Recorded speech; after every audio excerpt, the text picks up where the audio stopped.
अस्सलाम वालेकुम वरहमतुल्लाहि वबरकातुहू। आज यहाँ पर जो प्रेस कॉन्फ्रेंस हो रही है, जिसके अंदर प्रिंट मीडिया,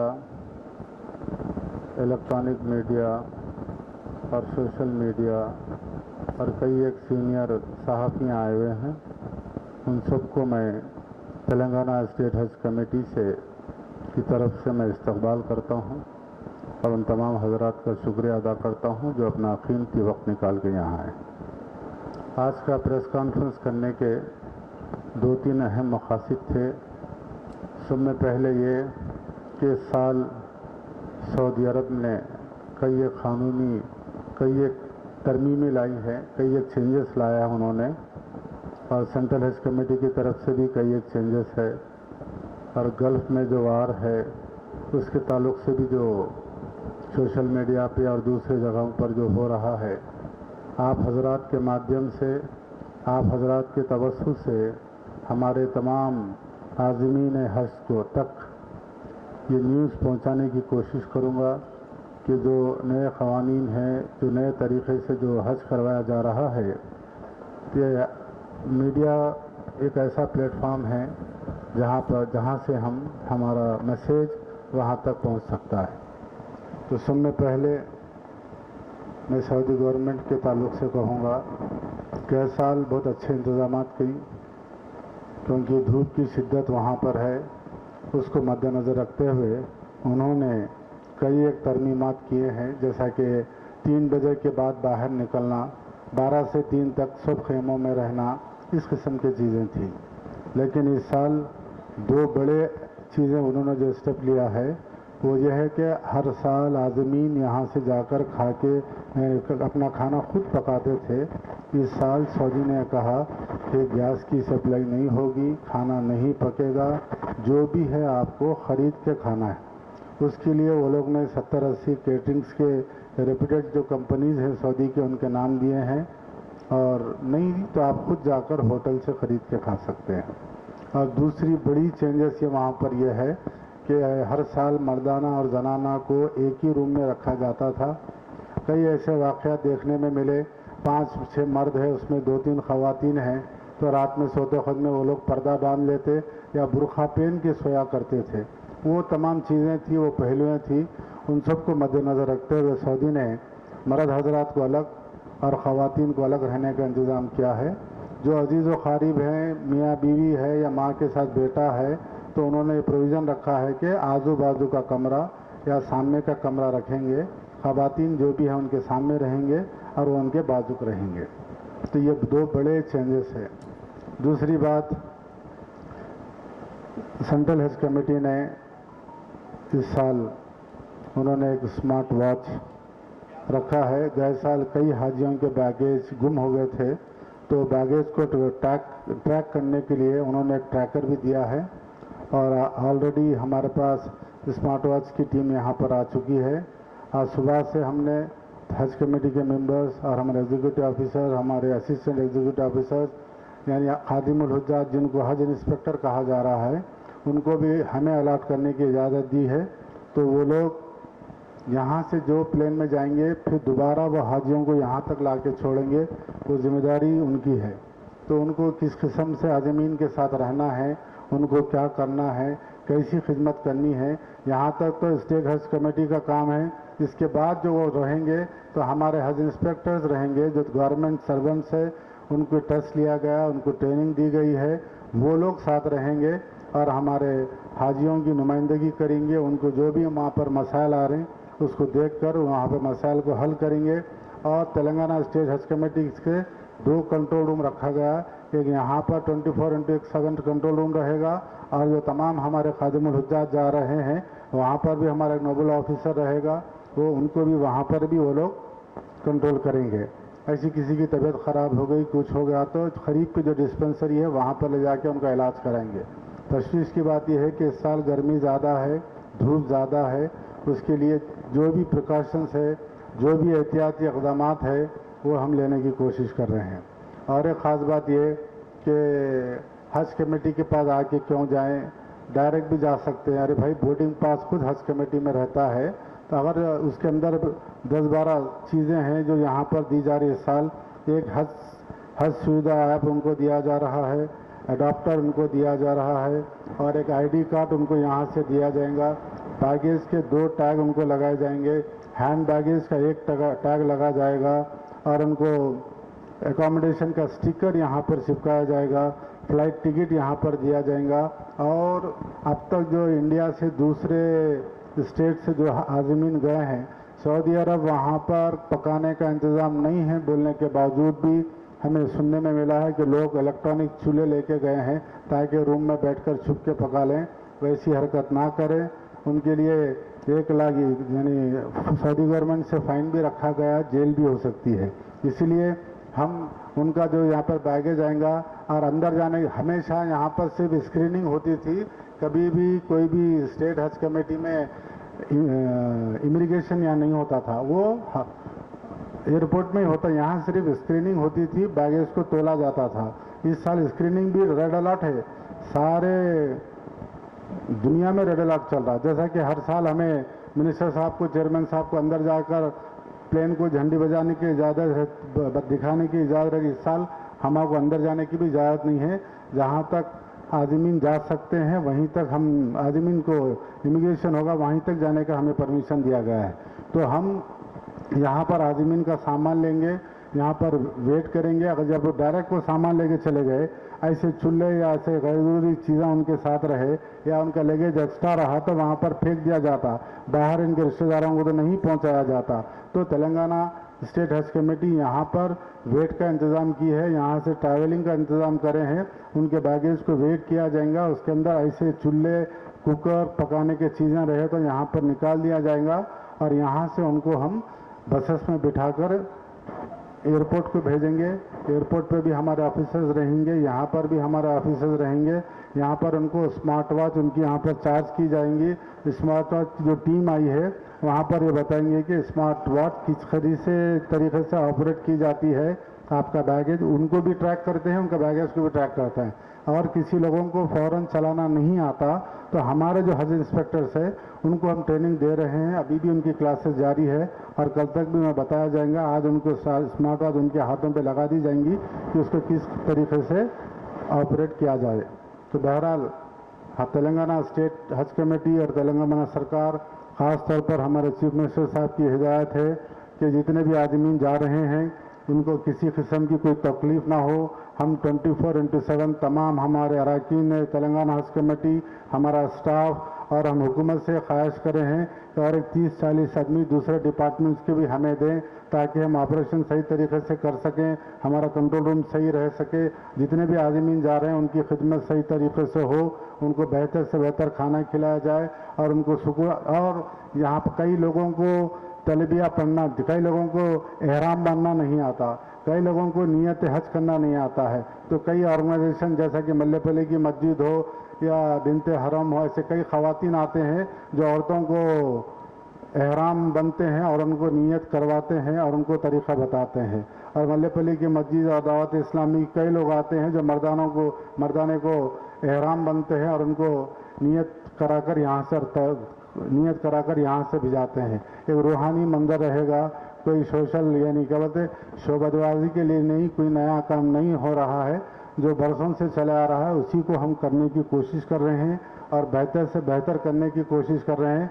और मैं तमाम सहाफ़ी बरादरों से ख्वाहिश करूँगा कि अल्लाह के मेहमान हैं तो इनके साथ आप लोग भी जो है, आप लोगों की न्यूज़ से काफ़ी असर पड़ता है। हम जो एहतियाती तदाबीरें बता रहे हैं वो आवाम तक पहुँचें। अब छोटी मोटी जो तकलीफ़ होती है, लेकिन अल्हम्दुलिल्लाह गए साल सऊदी ने बहुत अच्छा किया है, तकलीफ़ें कम हुई है और इस साल भी इंशाल्लाह हम कोशिश करेंगे। जहाँ तक तेलंगाना स्टेट हज कमेटी का सवाल है, हमारे हाथ में जो कुछ है, हमारे हाथ में हमारे हज इंस्पेक्टर्स है, हमारा कंट्रोल रूम है, हम सेंट्रल हज कमेटी से बात कर सकते हैं और मौलम से हम बात कर सकते हैं। हम पूरी कोशिश करेंगे कि हमारे आदमीन को किसी किस्म की कोई तकलीफ़ ना हो, वो बखैर आफियत जाए और खैरियत से वापस आए और कोशिश करेंगे कि बेहतर से बेहतर इंतज़ाम रहे।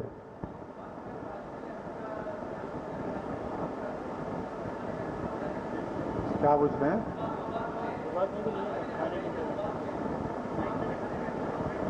नहीं, हर जगह पर ख़रीद के खाना है। जी हाँ, जी हाँ।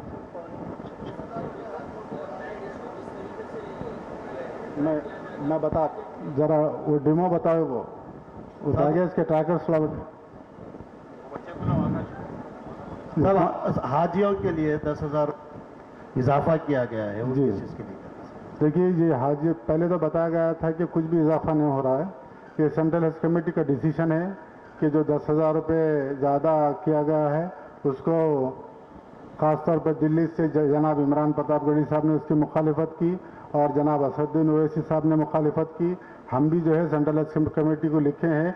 ये पूरा हो जाने के बाद आंध्रा के आज़मीन चले गए, दिल्ली के आज़मीन चले गए, कई एक स्टेट के आज़मीन चले गए, अभी कुछ जाना बाकी है। तो अब आप कह रहे हैं कि 10,000 रुपये ज़्यादा लिया जाए। हम सेंट्रल हज कमेटी से ख्वाहिश करें और मिनिस्ट्री इससे ख्वाहिश करे हैं कि उसको दोबारा आज़मीन से ना लिया जाए। हम हमारे तरफ से और गवर्नमेंट तेलंगाना की तरफ से भी लेटर्स हम भेज चुके हैं। पिछले साल भी आंध्रा गवर्नमेंट की तरफ से हाजियों को 1 लाख रुपए दिया गया था। जी जी, पिछले साल भी हाजियों को 1 लाख रुपए पड़ोसी गवर्नमेंट आपकी दी थी। ये वैसा नहीं है। तेलंगाना गवर्नमेंट तो कुछ भी नहीं वो 10,000 भी तेलंगाना गवर्नमेंट नहीं। मैं यहाँ पे छोटी वजाहत कर दूँ। आंध्र प्रदेश गवर्नमेंट जो दे रही है इसलिए दे रही है, अगर तेलंगाना से जा रहे हैं तो 3,60,000 होते, आंध्र प्रदेश से गए तो 4.5 लाख हो रहे हैं। उनकी इमिग्रेशन पॉइंट से गए तो 60-70 हज़ार रुपये बढ़ के हो रहे, वो बढ़ के हो रहे, उनसे पैसे दे रहे हैं। यहाँ तो 360 ही छोड़े थे। इसलिए इस साल भी आंध्र प्रदेश के 1200 हाजी मेरे पास से जा रहे हैं। साहब ये हुकूमत की तरफ से, हुकूमत तेलंगाना की तरफ से लेटर लिखा गया बोला क्या वजीर अखिलती बहबूद लिखे या चीफ मिनिस्टर लिखे 10,000 के वास्ते, फिर उसको भी करना आप लोगों की जिम्मेदारी है, रियासती हज कमेटी की जिम्मेदारी है। तो आप वाजे बोल दे रहे हैं कि आप लोग वसूल नहीं करेंगे। नहीं, देखिए सेंट्रल, ये पहले भी जो डीडी बनी गई सेंट्रल हज कमेटी के नाम पे ही बनी जाती है। जी हाँ। और ये भी सेंट्रल हज कमेटी का ही सर्कुलर है। वो सर्कुलर में ये लिखा हुआ है कि स्टेट हज कमेटी हाजीज को इंटीमेट करना, इंटीमेट करो बोले, उसको हम इंटीमेट कर दिए और हमारे सेक्रेटरी, हमारी गवर्नमेंट लिखी है जी, हम भी लिखे हैं, मुसलसल हम लेटर लिख रहे हैं कि इसको वेव किया जाए कि तो हाजियों से ना पूछा जाए। अगर फिर कोई आपके पास से तो आप 1-2 दिन में काफिले निकलेंगे, अगर अदा नहीं करे तो उसमें कुछ रुकावट भी आ सकती क्या? मैं समझता हूं कि वो लोग ये 2 दिन में डिसीजन ले लेंगे, अगर नहीं लिए तो अदा करके जाना इससे पड़ेगा। बहुत सारा कंफ्यूजन है, कई अभी तक जो है कंफ्यूजन हो गया आजमीन में, जी, क्या इसे देना है नहीं देना है, बगैर देना है। अब सेंट्रल गवर्नमेंट सेंट्रल हज कमेटी के हिसाब से 10,000 रुपये देना है। हम कोशिश ये कर रहे हैं कि उसको माफ क्या, आप जो 3,60,000 रुपये बोले उसी पे आप रहे। अब वो लोग बता रहे हैं कि गल्फ में ऐसे हालात हो गए, वहाँ पर पेट्रोल महंगा हो गया, दूसरे चीज़ें महंगी हो गई। अब हम बोले तो हमें बताया जा रहा है दुबई से 60,000 का टिकट जाके 1.5 लाख हो गया। तमाम चीज़ें वो लोग एक्सप्लेनेशन दे रहे हैं। काफ़ी हम बोझ उठा रहे हैं, हम खाली 10,000 ही बढ़ा रहे हैं। हम बोले आप जो वायदा करे थे 3,60,000, जब तो जंगी हालात नहीं थे, अब उसी तरीके से, क्योंकि जो हाजी है इसके अंदर 50% लोग ऐसे हैं कि अपने हज के लिए खतरा समंदर यानी पैसे जमा करते हैं। ये 10,000 रुपये गरीब लोगों को बोझ है, बड़ों को कुछ भी नहीं है। जाने वाला 20 लाख रुपए से भी जा रहा, अपने हैदराबाद में 12.5 लाख रुपए में भी हज हो रहा, 12.5 लाख, ये सिर्फ 3,60,000। तो उसमें मजबूरी में पूरे इंडिया के जो पूरे इंडिया के हो रहे, तो एक आजमीन पे 10,000 का बोझ जा रहा है। हम ख्वाहिश करें हैं और इंशाल्लाह ताला आजकल में भी जो है चीफ मिनिस्टर साहब से भी जो ऑलरेडी नुमाइंदगी हो चुकी है, गवर्नमेंट लिख चुकी है, चीफ मिनिस्टर साहब से भी कहेंगे कि उसको माफ करने की कोशिश की जाए। और एक सवाल ये है साहिब कि हज कमेटी का बजट मजमुई माइनॉरिटी बजट का जो है 1% है, 1% से कमित है, लेकिन उसकी जराई भी ग्रीन चैनल के जरिए नहीं होती, बिल्स की में ताखीर हो रही। क्या वजह है? आखिर हुकूमत, जो आप बोल रहे हैं कि हुकूमत पूरे इंतजाम करने तैयार है, संजीदा है, लेकिन 3 करोड़ रुपए 4 करोड़ रुपए के लिए एड़िया चप्पल घसना पड़ा आपके ऑफिसर्स को। जो गए साल वैसी हुआ तो खाने के क्या, सेंट्रल हज कमेटी से हमारे को कोई बजट नहीं है। हाजी को 250 रुपये हाजी हैंडलिंग चार्जेस, 250, 100, 150 कुछ देते वो लोग सेंट्रल हज कमेटी भी। ये साल के तो पैसे आए भी नहीं। इससे पहले जो भी आते हैं सेंट्रल हज कमेटी जो देती है 250 रुपये एक, 100 रुपये एक, 150 रुपये एक कुछ देती है। और स्टेट गवर्नमेंट पहले 2 करोड़ रुपये था, उसको बढ़ा के 4 करोड़ रुपये करे। और अल्हम्दुलिल्लाह गए साल जितने भी इंतजाम थे उसके पैसे अदा कर दिए गए। इस साल भी 4 करोड़ रुपए का बजट रखा गया। हमने ख्वाहिश किया है कि अब जो इंतजाम हो गए साल के पूरे अदा कर दिए गए, अब जो इंतजाम हो रहे हैं इंशाल्लाह ताला 1 महीने के अंदर उनको दिलाने की कोशिश करेंगे। और ये ख्वाहिश कर चुके हैं कि हम ग्रीन चैनल में डाला जाए। साहब आप ये बोल कि सऊदी अरब में इंतजाम अच्छे हो रहे हैं जी, सऊदी अरब में जी। लेकिन संजय सिंह जो है MP हैं आप आदमी पार्टी के, उन्होंने ट्वीट करके बोले कि सऊदी अरब में इंतजाम सही नहीं है, हाजियों को बहुत से मुश्किलात है, सफाई के इंतजाम नहीं है, इस तरह का ट्वीट उनका। देखिए, इस बारे में क्या कहेंगे? 1000 बिल्डिंग में एक बिल्डिंग अगर खराब निकली उसी को प्रोजेक्ट किया जाता है। देखिए सऊदी से कोई वो नहीं है। गए साल के जो आज़मीन बोले जगह जगह वो लोग ड्राई फ्रूट्स रखे, गुलाब के शवर्स रखे, रॉबर्ट्स को रखे, मीना हर जगह पे जो है जमजम ठंडा पानी का सप्लाई करे। यानी 90% वो लोग कोशिश करे कि आज़मीन को हुज्जाज कराम को किसी किस्म की कोई तकलीफ ना हो। अल्हम्दुलिल्लाह रिव्यू वैसी था, कई लोग खाने के बैग्स खोले भी नहीं, उतना खाना वो लोगों को वहाँ पे दिया गया था। रियासती हज कमेटी का बजट लास्ट ईयर 3 करोड़ रुपए था जी, लेकिन आपका गोशवारा मेरे पास आया जिसमें 3 करोड़ 71 लाख रुपए खर्च किए गए। जी हो, तो वो 71 लाख रुपए कहाँ से है सर? गवर्नमेंट से लिए, गवर्नमेंट ही दी। जी वही पैसे, इतने पैसे यहाँ पर जो आप इंतजाम में खर्च कर रहे हैं, जी, बचा के क्या हाजियों को फायदा नहीं पहुंचाया जा सकता? अब बजाय से अब आइंदा साल से अल्लाह रुबात बन गया तो ये टेंट का काम, ये दूसरे जो गैर जरूरी खर्चे हैं ये बच जाएंगे इंशाल्लाह ताला, उसके अंदर होगा इंशाल्लाह, बराबर जरूर कर सकते हैं।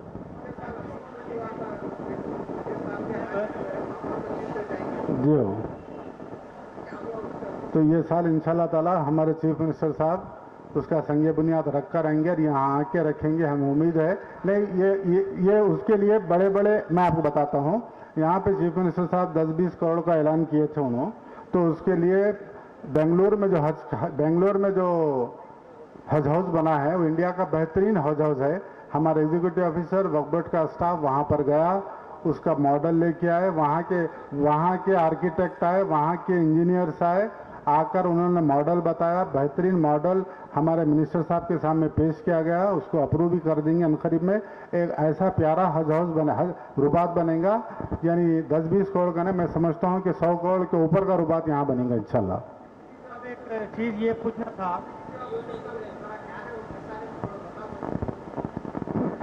मैं बताता हूँ, वो जो बन रहा है ना, अभी इत्तेफाक से वही मीटिंग में गए हुए हम, वहीं पे मीटिंग चल रही है। साहब एक सवाल ये था कि अपने पास से कितने स्टेट के लोग जा रहे हैं? अब तक 17 स्टेट के लोग जा रहे हैं अपने पास। तो ये पहली दफा जो है हज कमेटी जो है 17 स्टेट? नहीं वैसा नहीं है, आप कोई भी स्टेट का आदमी कहीं से भी जा सकता है। इमिग्रेशन प्रोविजन के तहत इमिग्रेशन पॉइंट जो है, जो सेलेक्ट करता, जो लोग हैदराबाद सेलेक्ट करे वो यहाँ से जाएंगे। गुज़िश्ता 5 स्टेट?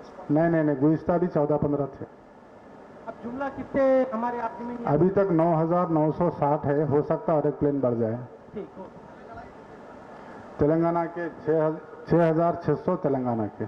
साहब कुछ दिन पहले एक मक्के से मदीना जाने वाली एक बस जैसा हुआ था, उम्रे को जाने वाला जी, तो उस वक्त आप ये बताए थे कि उम्रा जो भी लोग जाएंगे उनका रिकॉर्ड हज हाउस में रखा जाएगा।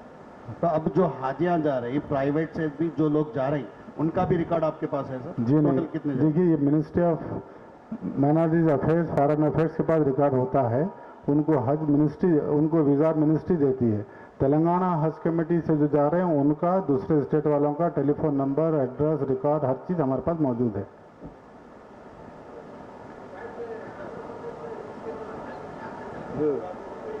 नहीं मिल रही। जो यहाँ से मैं बेंगलोर मद्रास भेजे थे, यहाँ से आखिरी के 2 फ्लाइट चेन्नई भेजे थे हम, सेम ऐसी भेजे, वहाँ पे स्क्रीनिंग हुआ था। अब 40 आदमी बैठने के बजाय बस में 30 बैठेंगे, वो 10 की सीटों पे ऊपर सामान और अंदर सामान रखकर वॉलंटियर्स, वहाँ पे ऑफिसर्स। और एक बात यह है कि 430 आदमी की एक फ्लाइट है। इससे पहले डायरेक्ट जाना चाह रहा तो यहाँ के शुभ ले लेना, लेके जाके टाइम पे रहना।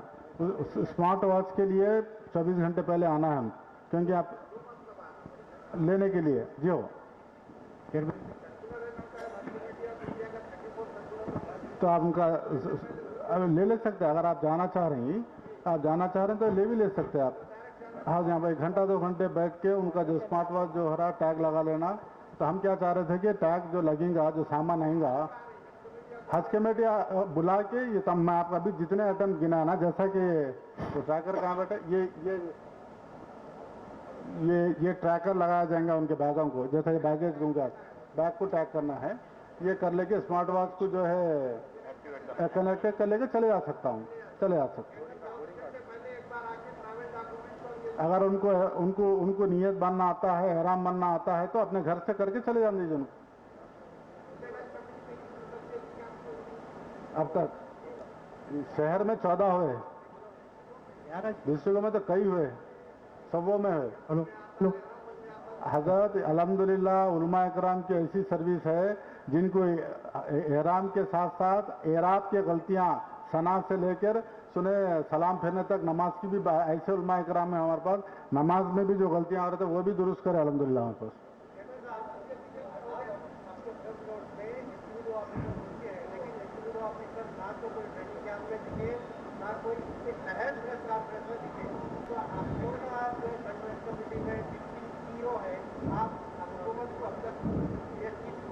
आगे बढ़ाए क्या क्योंकि होता, लेकिन अब आप जो बोल रहे हैं दोनों चीजें वैसे से सदर दोनों, लेकिन खानापुरी के लिए जो आपने मदद कुछ नहीं होता, चाहे बजट का इंडिया हो, तो क्या ऐसी कोई आप हम हुकूमत को हम एक महीना कबल ही बोले कि हमको फुल टाइम एग्जीक्यूटिव ऑफिसर की ज़रूरत है। जो नामे वहाँ पर गए वो लोग वो कैडर में सेट नहीं हुए। अब इतना 2-4 दिन पहले चेंज कर देना, ये निज़ाम के एक सिस्टम है एकदम, उसमें इंशाल्लाह ताला हज होने के बाद ये फुल टाइम लेंगे, आइंदा साल के लिए बेहतर तैयारी करेंगे। और 24/7 एग्जीक्यूटिव के ऑफिसर की बात तो नहीं, मैं एज ए चेयरमैन इंशाल्लाह ताला 21 तारीख तक यहाँ दस्तयाब रहूँगा। और आदमीन की जितनी खिदमत है, हमारे मेंबर्स भी अल्लाह ताला के फजल से बेहतरीन मेंबर्स हैं, हम खिदमत के लिए हम लोग तैयार हैं।